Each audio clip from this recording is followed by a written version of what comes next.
নমস্কার আমার ছোট্ট বন্ধুরা, এসসি বেঙ্গলি ক্লাসরুমে তোমাদের সবাইকে ওয়েলকাম। তো আজকে আমি যেটা পড়াবো সেটা হচ্ছে আমি সাগর পাড়ি দেব, কার লেখা? কাজী নজরুল ইসলাম। তাহলে আমি সাগর পাড়ি দেব আজকে আমি ক্লাস 4দের পড়াচ্ছি।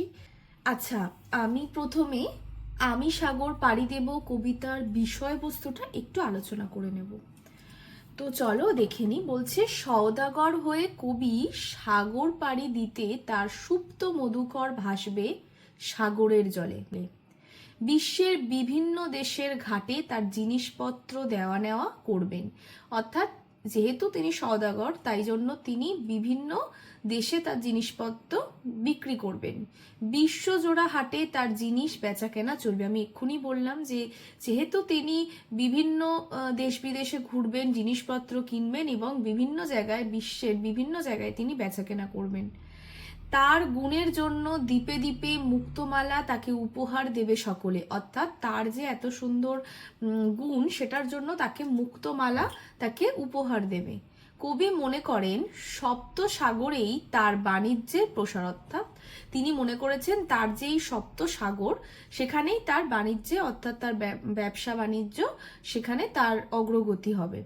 নিজেদের দেশের সুধা কবি অপরের দেশে বিতরণ করবেন। অর্থাৎ নিজের দেশের যে সুন্দর সুন্দর জিনিসপত্র তিনি অন্যের দেশে গিয়ে বেচাকেনা করবেন। আবার অপর দেশের সুধা এনে নিজের দেশে বন্টন করবেন। অর্থাৎ যেহেতু এখানে মধুকর যেহেতু এক একটা জায়গায় গিয়ে বাণিজ্য করে, সেই কারণের জন্য তিনি কি করবেন, এক একটা জায়গায় সুন্দর সুন্দর জিনিস নিয়ে আসবে এবং এক একটা জায়গায় তিনি বিক্রি করবেন। এবং কি বলেছে দেখো, দেশ জননীকে তিনি সগর্বে বলবেন, দেশের মায়ের ঘরে যা নেই তা তিনি বিদেশ থেকে এনে দেবেন। অর্থাৎ দেশের মায়ের ঘরে মানে এখানে যে দেশে যেসব জিনিসপত্র ধরো এখানে নেই, সেটা মানে আমদানি রপ্তানি করবেন।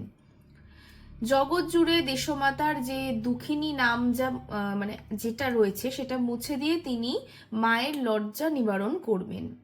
বিদেশ থেকে বাণিজ্য করে তিনি লাল জহরত, পান্না, চুনি, মুক্তমালা এনে দেশমাতাকে রাজরানী মতো মানে বসিয়ে নিজের রাজার কুমার হবেন।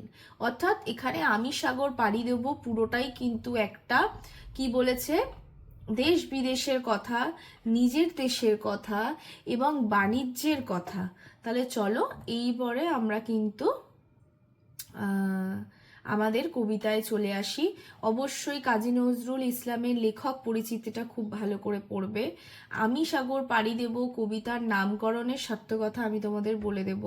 এখানে কবি নজরুল ইসলাম তার আমি সাগর পাড়ি দেব কবিতায় সওদাগর হয়ে সাগরে পাড়ি দিয়ে নির্ভয় দেশের উদ্বৃত্ত সম্পদ বিদেশে নিয়ে আসতে চেয়েছেন এবং বিদেশ থেকে এদেশের প্রয়োজনীয় জিনিস নিয়ে আসতে চেয়েছেন। অর্থাৎ তিনি আমদানি রপ্তানিটাই করতে চেয়েছেন। অর্থাৎ বিদেশের সম্পত্তি এখানে এনেছেন এবং এখানকার সম্পত্তি বিদেশে বিক্রি করে যে মূলধনটা তিনি পেয়েছেন সেটা দেশমাতার উদ্দেশ্যেই তিনি দিতে চেয়েছেন। এবং বলেছে কবিতাটি কবি কিভাবে বিদেশে যাবে এবং সেখানে কিভাবে ব্যবসা করবে এবং কি কি সংগ্রহ করবে সেই সব নিয়ে আলোচনা করা আছে। তাই আমার মতে আমি সাগর পাড়ি দেব নামকরণটি যথার্থই তাৎপর্যপূর্ণ হয়েছে। এরপরে আমরা চলে আসি আমাদের কবিতায়। চলো, বলছে আমি সাগর পাড়ি দেব, কার লেখা? কাজী নজরুল ইসলাম। আমি সাগর পাড়ি দেব, আমি সওদাগর, সাত সাগরে ভাসবে আমার সুপ্ত মধুকর। আমার ঘাটের সওদা নিয়ে যাব সবার ঘাটে, চলবে আমার বেচা কেনা বিশ্বজোড়া হাটে। অর্থাৎ বলছে সেই সওদাগর কি বলছে, তার নৌকো যখন ভাসবে এবং সে যখন বেরোবে তখন কি করবে, তার বিশ্বজোড়া হাটে তার বেচা কেনা চলবে। ময়ূরপঙ্খী বাজরা আমার লাল বাউটা তুলে, ঢেউয়ের দোলায় মরাল সম চলবে দুলে দুলে।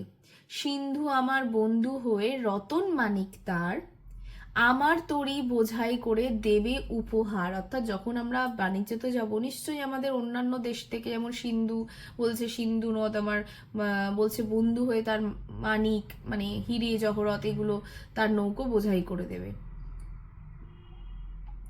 দ্বীপে দ্বীপে আমার আশায় রাখবে পেতে থানা, শুক্তি দেবে মুক্তমালা আমারে নজরানা।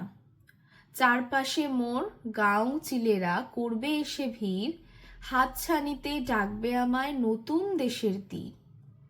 আসবে হাঙর কুমির তিমি, কে করে তার ভয়, বলবো ওরে ভয় পায় যে, এ যে ছেলেই নয়। সপ্তসাগর রাজ্য আমার, আমি বণিক বীর, খাজনা যোগায় রাজ্যে আমার হাজার নদীর নীর। ভয় করি না তোদের দুটো দন্ত নখর দেখে, জলদস্যু তোদের পরে পাহারা গেলাম রেখে। সিন্ধু গাজী মোল্লা মাঝি নৌসেনা ওই জেলে, বর্ষা দিয়ে বিঁধবে তারা রাজ্যে আমার এলে। দেশে দেশে দেয়াল গাথা রাখবো না কোয়ার, বন্যা এলে ভাঙবো বিভেদ করব একাকার। আমার দেশে থাকলে সুধা তাদের দেশে নেব, তাদের দেশের সুধা এনে আমার দেশে দেব। বলবো মাকে ভয় কি গো মা, বাণিজ্যেতেই যাই, সেই মণিমা দেব এনে তোমার ঘরে যা নাই। দুঃখিনী তুই তাই তো মা এ দুঃখ ঘুচাবো আজ, জগৎ জুড়ে সুখ কুড়াবো ঢাকবো মা এ লাজ। লাল জহরত পান্নাচুনি মুক্ত মালা আনি, আমি হব রাজার কুমার, মা হবে রাজরানী। তাহলে নিশ্চয়ই তোমাদের বুঝতে কোনো অসুবিধা হয়নি। এছাড়াও আমি সারাংশ এবং সার্থকতাটা অবশ্যই তোমাদের বলে দিলাম। এরপরে আমি কিন্তু তোমাদের চলে আসবো প্রশ্ন উত্তরে। আর অবশ্যই চ্যানেলটাকে কিন্তু সাবস্ক্রাইব করে রেখো।